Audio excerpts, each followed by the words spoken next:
அருமையானவர்களே, இந்த நாளிலும் அவருடைய வார்த்தையை நான் இடத்திலே கொண்டு வருகிறேன். பாருங்க, இயேசு நம்மை அற்புத வாழ்க்கை முறைக்கு நம்மை அழைக்கிறார்ன்னு பார்த்தோம். இன்னைக்கு என்னன்னா, அந்த அற்புதங்களை வாழ்க்கை முறையாய் மாற்றிக்கொள்வதற்கான ரகசியம் என்னன்றத பார்க்க போறோம். அப்ப என்னால அற்புதம் செய்ய முடியுமா? செய்ய முடியும்.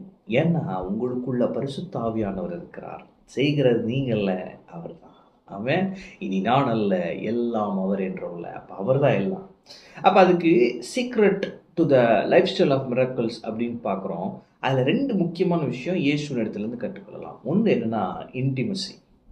இயேசு பிதாவோடு ஒன்றாய் இருந்தார். எந்த அளவுக்குன்னா அவர் சொல்றாரு, என்னை கண்டவன் பிதாவை கண்டான், இல்லையா? அப்ப என்னை கண்டவன் பிதாவை கண்டான்னு சொல்ற அளவுக்கு இயேசு பிதாவோடு ஒன்றாய் இருந்தார். எப்பா, என்னை பார்த்தா எங்க அப்பாவை பார்த்த மாதிரி அப்படின்னு நம்ம சொல்ல முடியுமா? அப்ப அவருடைய அவருடைய பிரதிபலிப்பா இயேசு இருந்தார். அது எப்படி சாத்தியமா இருந்ததுன்னா, அவர் பிதாவோடு நேரம் அவ்வளவு செலவிட்டார். இன்டிமெசி, அவரோடு உறவாடினார். அவரோடு ஒரு நல்ல உறவை இயேசு வைத்திருந்தார். அதிகாலை இருட்டோடு பிதாவோடு நேரம் செலவிட்டாரே. அப்ப அப்ப நம்ம அற்புதங்களை செய்வதற்கு, அதை நம்முடைய வாழ்க்கை முறையாய் மாற்றிக்கொள்வதற்கு அதற்குரிய சீக்ரெட் என்ன, ரகசியம் என்ன? முதலாவது இன்டிமெசி, அவரோடு உள்ள ஒரு உறவு. அவரோடு உள்ள உறவு எனக்கு என்னத்தை கொடுக்குது அப்படின்னா, எனக்கு அவரை பற்றின வெளிப்பாடை கொடுக்கிறது. அப்ப அந்த அவரோடு உள்ள உறவை நான் எப்படி வலுப்படுத்துவேன்னா, என்னுடைய ஜெப நேரத்தை அதிகரிக்கிறது மூலமாய். என்னுடைய ஜெப நேரத்துல நான் இன்னும் அவர் பிரசன்னத்துல தங்கி இருக்கிறப்ப, அவர் இன்னும் தன்னை குறித்து வெளிப்பாடுகளை கொடுக்கிறார். என்னை குறித்து வெளிப்பாடுகளை கொடுக்கிறார். அடுத்து என்ன செய்யணும், என்ன நடக்கும், அதை பத்தின காரியங்கள் எல்லாம் எனக்கு சொல்ல போறாரு, இல்லையா?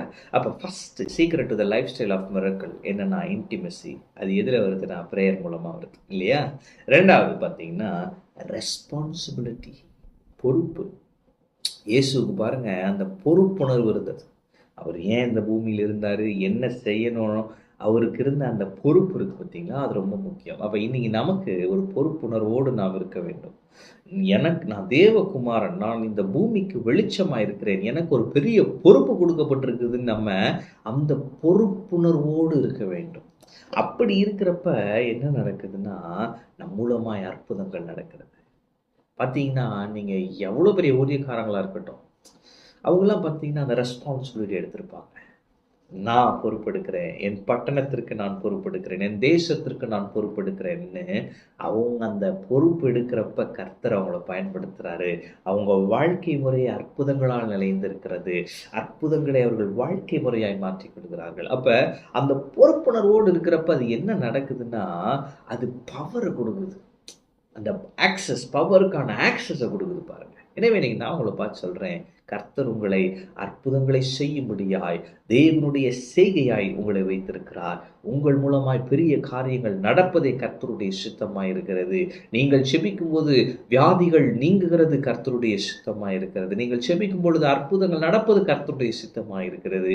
கர்த்தர் உங்களை எடுத்து பயன்படுத்த விரும்புகிறார். அப்படிப்பட்ட வாழ்க்கை முறைக்கான ரகசியம் என்னன்னா, இன்டிமசி, ரெஸ்பான்சிபிலிட்டி, தேவனோடு உள்ள உறவு மற்றும் அந்த ஒரு பொறுப்புணர்வு. இது 2ம் இருக்கும் என்று சொன்னால் கர்த்தர் உங்களை வல்லமையாய் எடுத்து பயன்படுத்துவார். உங்கள் மூலமாய் அநேக காரியங்கள் இந்த பூமியிலே நடக்கும். நீங்கள் இந்த பூமிக்கு வெளிச்சமாய் இருக்கிறீர்கள். ஆமென். கர்த்தர் உங்களோடு இருக்கிறார். கர்த்தர் உங்களை ஆசீர்வதிப்பார்.